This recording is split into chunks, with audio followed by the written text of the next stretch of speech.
Madam Nalgonda Khammam Warangal teacher MLC ఎలక్షన్లో కౌన్సిల్కి ఎవరిని పంపిస్తే భవిష్యత్తులో విద్యారంగ సమస్యలు పరిష్కారం అవుతాయని చెప్పి అనుకుంటున్నాను. అందరికీ నమస్కారం. నా పేరు నాగలక్ష్మి. ముందుగా జై స్వరాజ్య యూట్యూబ్ శాటిలైట్ ఛానల్ వారికి నా ధన్యవాదాలు ఇంత చక్కటి అవకాశాన్ని ఇచ్చినందుకు. గత 18 సంవత్సరాలుగా ప్రైవేట్ విద్యా సంస్థల్లో నా ఎక్స్పీరియన్స్ ఉంది. ఇప్పుడు వచ్చే ఎమ్మెల్సీ ఎలక్షన్స్లో ఎటువంటి క్యాండిడేట్ను ఎలక్ట్ చేసుకోవాలన్నది ఉన్న ప్రస్తుత సవాల్ అందరికీ. ఈ 18 సంవత్సరాల్లో నేను గమనించిన వాటిల్లో ఎమ్మెల్సీ అభ్యర్థులుగా ప్రయత్నించి ఎన్నుకోబడిన వాళ్ళెవ్వరు కూడా ప్రభుత్వ ప్రైవేట్ రంగాల్లో యాక్చువల్గా టీచర్స్ ఎదుర్కొనే సమస్యలు దేనికి సరైన పరిష్కారాన్ని అందించలేదని నా ఉద్దేశం. ముందుగా చూసుకుంటే ప్రైవేట్ ఉపాధ్యాయులకు ఉండే ముఖ్యమైన సమస్య ఆరోగ్య భద్రత.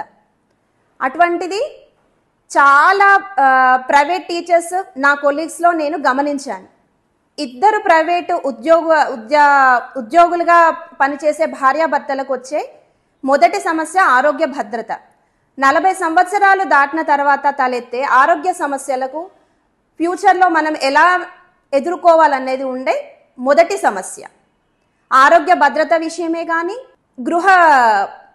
గృహానికి సంబంధించిన సమస్యలే కానీ సొంత ఇంటి కలే కానీ నెరవేర్చుకోవడం అనేది ప్రైవేటు ఉపాధ్యాయులకు ఉండే మొదటి సమస్య. ఇప్పటి వరకు వచ్చిన ఎమ్మెల్సీలుగా పనిచేసిన ఎటువంటి రాజకీయ రంగానికి సంబంధించిన వాళ్ళే కానీ ఇండిపెండెంట్గా ఈ పదవిని స్వీకరించిన వాళ్ళు ఎవ్వరు కానీ దీనికి సరైన న్యాయాన్ని అందించలేదని నా ఉద్దేశం, ప్రత్యేకంగా నా ఉద్దేశం. ఇప్పుడు ఎన్నుకోబడే వ్యక్తి ఎవరు అనేది మొదటి సమస్య. సో యాజ్ ఏ ప్రైవేట్ టీచర్గా, ప్రైవేట్ ఉపాధ్యాయునిగా నా సంపూర్ణ మద్దతును శ్రీ సంగంరెడ్డి సుందర్రాజ్ యాదవ్ గారికి ఇస్తాననేది నా హృదయపూర్వక ఉద్దేశం. ఇప్పుడు ఎన్నుకోబడే ఎమ్మెల్సీ అభ్యర్థి గురించి ప్రభుత్వ విద్యారంగంలో ఉన్న ఉపాధ్యాయులందరూ ఒక్కసారి ఆలోచించండి. విద్యావేత్తగా కానీ ఉద్యమకారుడిగా కానీ గత 30 సంవత్సరాలుగా విద్యారంగంలో సుందర్రాజ్ యాదవ్ సార్ గారు చేసేది స్వచ్ఛందంగా మేము గమనించిన విషయం. సార్ ఏ విధంగానైతే ప్రైవేట్ ఉపాధ్యాయులకు సంపూర్ణ సహకారాన్ని అందిస్తారో అది స్వచ్ఛందంగా నేరుగా మేము గమనించాం. సో ఇప్పుడు ఎమ్మెల్సీ ఎలక్షన్స్ వచ్చే తరుణంలో ప్రతి ఒక్కరూ ఒక్కసారి ఆలోచించండి. ఎటువంటి వ్యక్తిని మనం ఎన్నుకోవాలి అన్నది ఆలోచించి 100 సార్లు ఆలోచించి ముఖ్యమైన విద్యారంగంలో 30 సంవత్సరాలుగా ఉద్యమకారుడుగా కానీ రాజకీయవేత్తగా కానీ కూడా చైర్మన్గా కానీ సంగంరెడ్డి సుందర్రాజ్ యాదవ్ గారు అందించిన సేవలు మనందరికీ విదితమే. ఒక్కసారి ఆలోచించుకొని మీ అమూల్యమైన ఓటు హక్కును వినియోగించుకోండి. సరి అయిన వ్యక్తిని ఎన్నుకుంటారని ప్రైవేట్ విద్యారంగంలో 18 సంవత్సరాలుగా ఉన్నటువంటి నేను మీ అందరినీ అర్థిస్తున్నాను. మేడం, ఇక్కడ టీచర్ ఎమ్మెల్సీ ఎలక్షన్లో ఉన్నటువంటి కంటెస్టెంట్స్ అటు బీజేపీ పార్టీ కావచ్చు, లేకుంటే ఇండిపెండెంట్ అభ్యర్థి కావచ్చు, గతంలో ఎమ్మెల్సీగా చేసిన వాళ్ళు ఉన్నారు, రాజకీయంగా అనుభవజ్ఞులు ఉన్నారు. మరి వీరందరిలో మీరు సుందర్రాజ్ యాదవ్ గారినే ఎందుకు ప్రిఫర్ చేస్తున్నారు? తెలంగాణ ఉద్యమం సమయంలో సార్ ఎంతటి సహకారాన్ని అందించారన్నది వరంగల్ జిల్లా ప్రజలకు అందరికీ తెలిసిన విషయమే.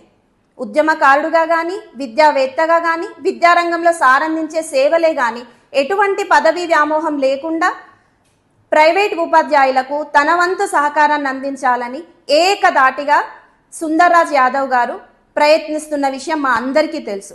సో యాజ్ ఏ ప్రైవేట్ టీచర్గా ప్రభుత్వ ఉపాధ్యాయులందరూ కూడా ఒక్కసారి ఆలోచించి మరొక ముఖ్యమైన విషయం ఏంటంటే కరోనా కష్టకాలంలో ప్రైవేట్ విద్యారంగానికి చెందిన ఎంతో మంది ఉపాధ్యాయులు ఆత్మహత్యకు పాల్పడ్డ విషయం మనకు తెలిసిందే.